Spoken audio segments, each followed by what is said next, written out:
Hello, this is Rick Aristogetta with Pharmacy Specialist. Today I will demonstrate how to infuse your IV antibiotics using the IV push method.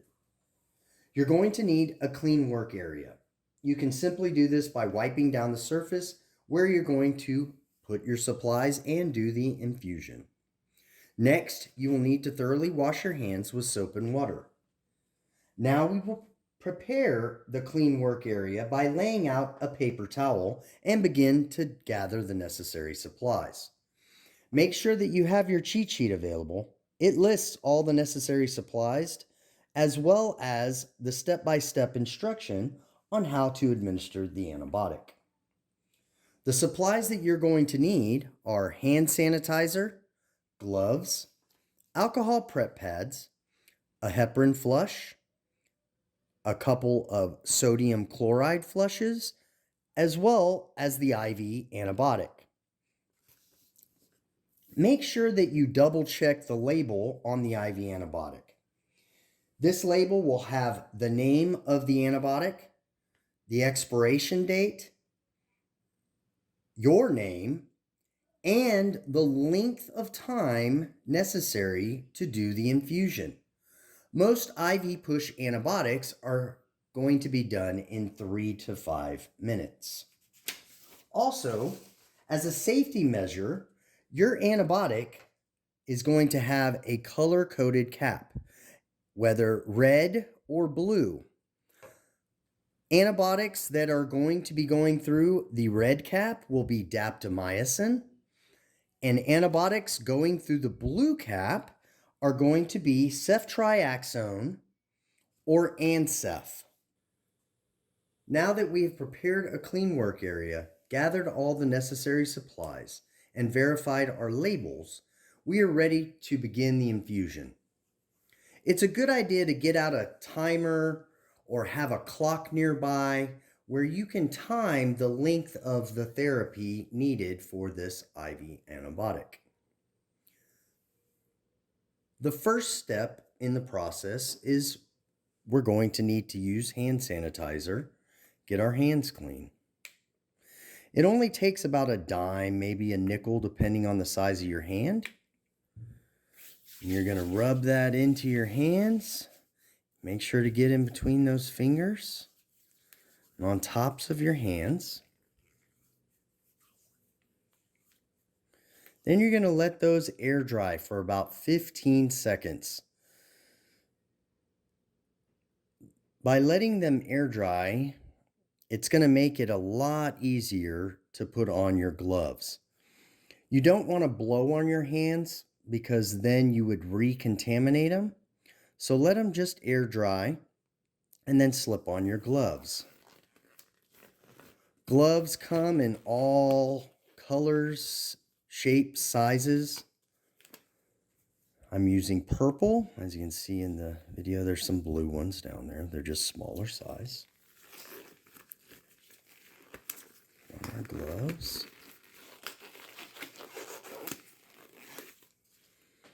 Okay, the next step of the process is we're going to want to make sure that we have all the necessary supplies out.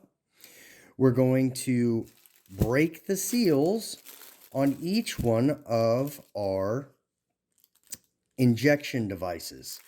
This is going to be the sodium chloride flush. We're going to pop this open, pull off your cover, remove the cap. Now, one thing I like to point out to everyone is every single syringe that we supply to you is going to have an air bubble in it. You've got to get rid of that air. So the easiest way to do it is to pull down on the plunger and then push it up and get rid of that air bubble. Once you see it dripping out of the top, replace your cap, place it back on your paper towel. Next is going to be the antibiotic. As you can see, there's a little bit of air bubble in it. We try our best to get every bit of the air bubble out, but sometimes there are some left. So we're going to get the blue cap off, holding the blue cap in our hand, pulling down on the plunger, and then pushing up and getting rid of that air bubble till it comes out. Close your cap. Place it back on your paper towel. And then we're going to do the same thing for the next sodium chloride flush. Get rid of that air bubble. Pull down, push up. So it comes out. Cap it. And then, last but not least, we're going to do our heparin lock. Some patients won't have to use heparin. This is used primarily on patients that do not have a power pick or a power port. All the heparin does is prevents the line from clotting off after you are done with the antibiotic infusion. Get that air bubble out, just like in all the others. Cap it. Place it on our paper towel. The next step in the process is we are going to clean the end of our pick line by scrubbing the blue microclave hub, which is at the end of the pick. First thing you're going to do is tear right down the middle of your alcohol prep pad. You're going to notice the area you're going to be working in. You know, it's going to get dirty. There's going to be little pieces everywhere. Clean it up after you're done with the infusion. Also to note, you're going to see I've gotten out quite a few alcohol prep pads. It's going to take a few to get through the process, as well as you want to have some extras just in case. When grabbing onto the microclave hub, you want to grab on the fattest part of it. So like right there, that's a good place to hold on to. We don't want to hold too far back because when we start to scrub, if you're holding too far back, you could actually pull the microclave hub off. We don't want that to happen. So you want to hold on the fat part there.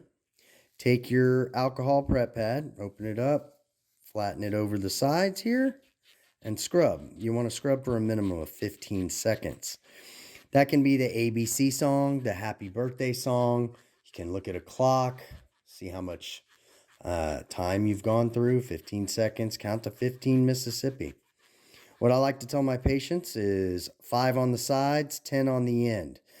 The reason I say that is because that is where the injectables are going to go into. So we want to spend most of our time on the end of that line. So we'll scrub 5 on the sides, 10 on the end.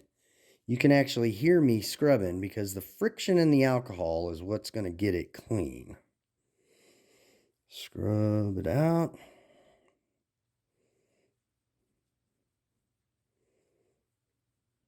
You can go longer than 10 seconds on the end. You just want to do a minimum of 15. You can go as long as you really want, as long as it's clean at the end before you introduce anything into it. Next thing is you're going to get rid of that and grab your first flush. We're flushing in the line to clear it, to make sure there's nothing in it. You'll pull your cap off and drop it. Connect up in a V, as this is how I kind of show everyone, is if you put your fingers like that, or the two tips, and push, lean it over until it just kind of slides into place. Wait till it goes all the way to the bottom or bottoms out, and then go away from you. And then we'll flush in a pulsating method, just like this.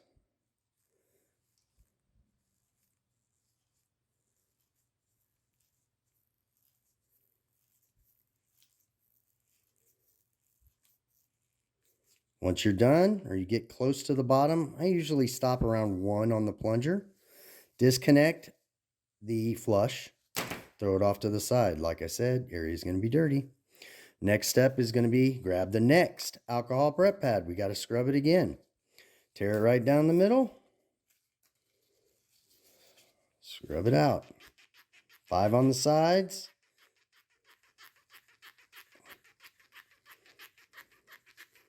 10 on the end.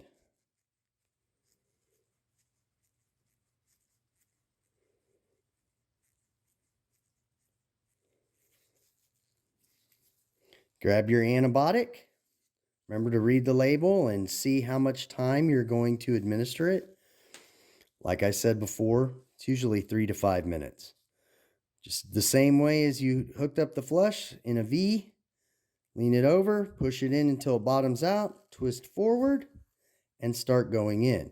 This is when you should have the timer out measuring the amount of time, whether it be 3 minutes, 5 minutes. And you're just going to kind of slowly go in. Now I'm going to speed the process up, obviously, because you don't want to just sit here for 3 minutes listening to me blabber. So we're just going to get that in. Once you've gotten to the very end, disconnect. Drop that off to the side. What do we do next? Scrub the end with a microclave. Of the microclave hub with a alcohol prep pad for another 15 seconds. 5 on the sides. 10 on the end.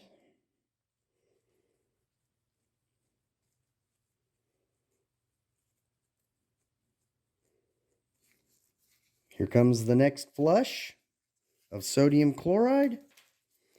V in, twist, flush in again, pulsating. We're just trying to get that antibiotic running through and clear out that line. Get down to about 1, you're good. Disconnect, grab another alcohol prep pad, tear it right down the middle. Scrub the hub. 15 seconds.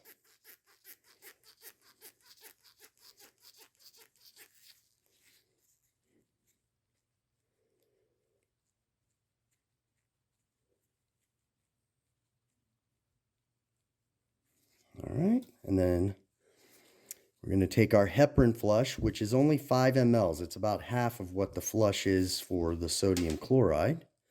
V it up. Push in, twist, and flush in. This one you can pulse or you can just push straight in. This is basically to stay inside the PICC line so that it just keeps the line clear. That's all heparin's for. And like I said, some PICCs you don't have to use heparin. Get down to 1, you're pretty much good. Disconnect. Last step in the process is going to be our swab cap. We supply these to you. Basically, you're going to use 1 per day. Pull off the outside plastic. All you're going to do is push in and twist. It's pretty tough to get in, but once you get in, it slides right off and your cap is on. And that is the last part of this infusion via IV push. I hope this tutorial has been helpful, but if any questions arise throughout your infusion procedures, please don't hesitate to call the office.